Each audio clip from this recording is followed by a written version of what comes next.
자, 안녕하십니까. 파생왕 송대표입니다. 2025년도 3월 14일 금요일 현재 시간 오전 10시 40분 지나고 있습니다.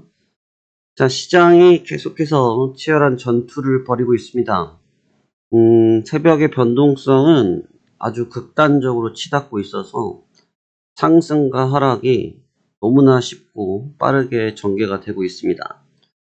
자, 한 주를 마감하는 금요일, 자, 우리가 이제 시장 어떻게 봐야 할지, 그 다음에 향후에 대한 부분 같이 한번 말씀 나눠보겠습니다. 먼저 새벽에 마감했던 다우지수부터 보겠습니다. 새벽에 마감했던 다우지수는 전장 대비해서 1.3% 537포인트가 조정을 받은 4813포인트에서 조정 마감 받았습니다. 지금 다우지수가 거래일수로 따지자고 하면 4거래일째일 거예요. 4거래일째 거의 수직으로 낙하를 하고 있습니다. 거래의 형태를 보면 이제는 투매는 좀 진정된 경향이 있어요.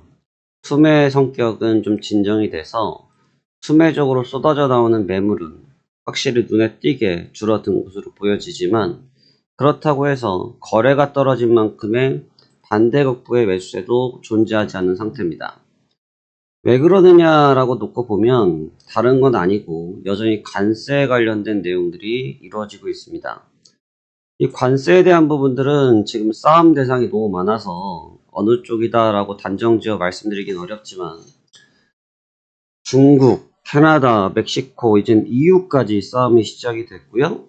그래서 이제 EU 쪽, 특히 유럽산 와인들, 샴페인에 대해서 주류에 대해서 200% 관세를 또 주겠다라는 트럼프 대통령의 협박성 발언이 증시를 짓누르고 있다고 볼 수 있습니다.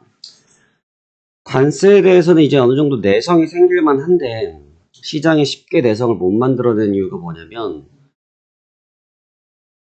말이 계속해서 바뀌고 있는 거죠.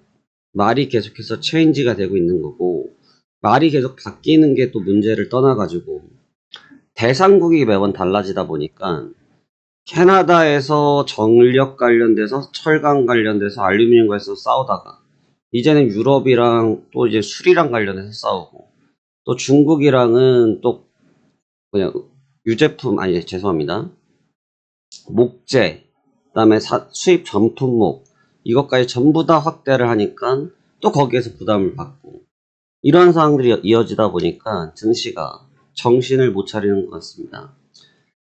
오히려 한국가만 좀 때려서 트럼프 1기 정부 때처럼 중국가에 딱 한국가만 때려서 간다고 하면 이 정도의 내용들이 수습이 된 상태라고 했을 때 주가가 좀 반응을 하는 경우들을 많이 보이는데, 날마다 내용이 달라지고 있고 날마다 대상국이 달라지다 보니까 증시가 굉장한 피로감을 느끼고 있는 것을 보여집니다.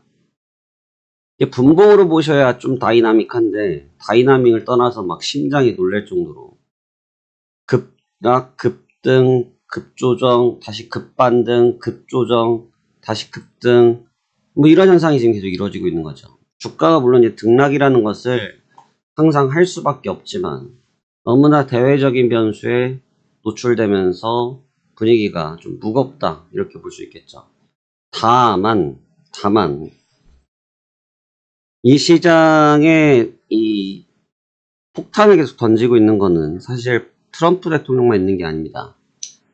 트럼프 행정부의 상무부나 뭐 재무부나 이쪽 장관님들이 시장에 나와서 인터뷰를 하고 계신데, 그 인터뷰를 하실 때마다 우리가 흔히 말하는 비친화적 발언, 시장과 전혀 친하지 않은 발언들을 하시면서 시장에 대해서 뭐 경기 침체 생각하고 있다, 주가 하락하는 거 관심 없다, 이런 식으로 내던지다 보니까 시장이 매도에 매도를 맞는 상황이 생기고 있는 거거든요.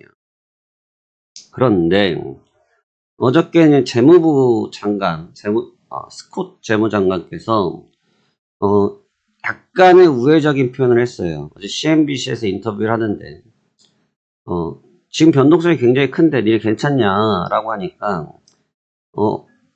nothing, 우리는 괜찮다, 이랬던 상무부였다고 하면, 재무장관은 최근에 이루어진 변동성은 대해서 걱정하지 않는다, 조만간 괜찮아진다, 이러면서 약간 꼬리를 좀 내리는 거죠. 왜냐면 이제 미국에 대해서 투자하고 있는 국민들, 자국민들도 그렇고 해외 투자들도 그렇고 시장의 변동성이 너무 크다 보니까 시장에서 좀 이탈되는 경향들을 보여주고 있는 거죠.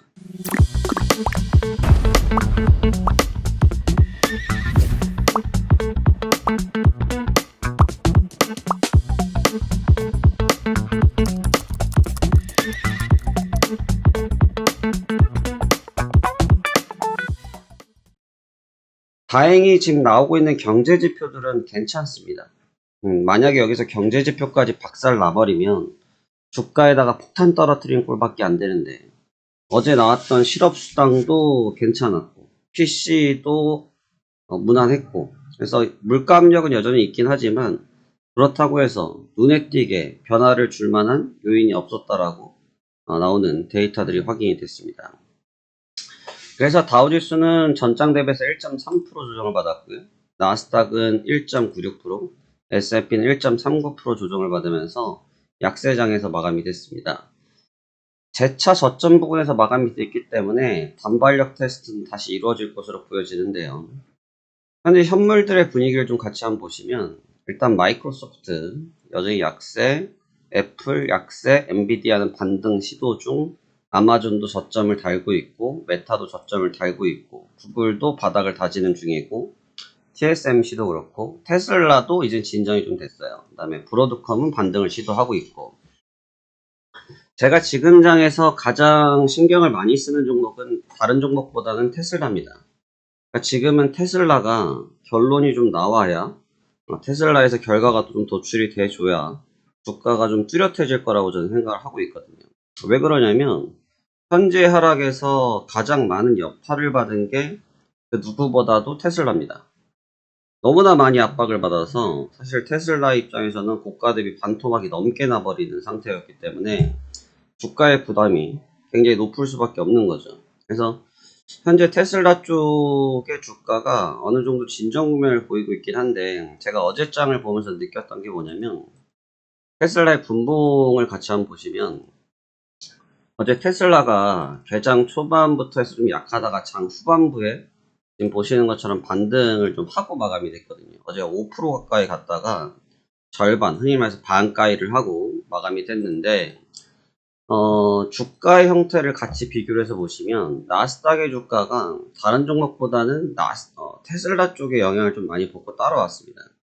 이게 왜 이런 현상이 생기냐면 주가를 밀어낸 주체, 그러니까 우리가 원인균이라고 하죠. 원인균에 대해서 그 원인이 지금 테슬라에게 있다고 보는 거죠. 근데 물론 여기에다가 뭐 관세를 얘기를 하실 수가 있고 관세에 대한 내용이 분명히 맞긴 한데 제가 주력으로 보고 있는 나스닥 같은 경우는 지금은 테슬라의 여파가 더 크다는 겁니다. 우리가 염증이 몸에 어디서 긁혀가지고 염증이 났습니다. 그 염증이 나서 처음에는 소독을 했고 소독을 해가지고 약도 바르고 회복을 시도했는데 계속 굼고 그 범위가 넓어집니다. 그러면 아마 저는 의사가 선생님이 아니지만 외과적인 처치를 할 때 그 염증 부분을 긁어내거나 절제를 하는 시술을 받게 되겠죠.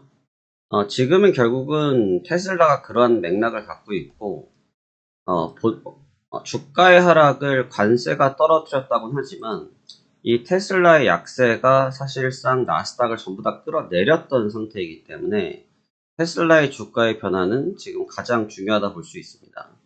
엔비디아 얘기를 많이 할 수도 있지만 사실 엔비디아보다 더 중요한 게 현재로서는 테슬라라고 생각하시는 게 좋을 것 같고 테슬라가 주가를 운영하고 있는 부분이 더 많다고 보여집니다.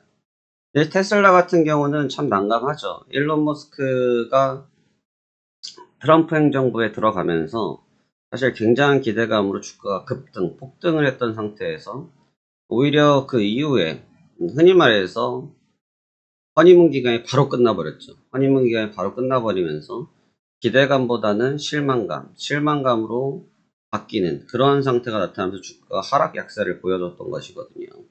그래서 지금 테슬라가 반등을 모색할 만한 것이 많이 없는 게 지금 중국발 관세에 대해서 노출이 되어 있고 그다음에 중국에서 문제가 여전히 있고, 판매량에 대한 문제도 있고, 인도도 그렇고, 그 다음에 관세, 그 다음에 전기차 보조금, 이런 거에 다 노출되어 있거든요.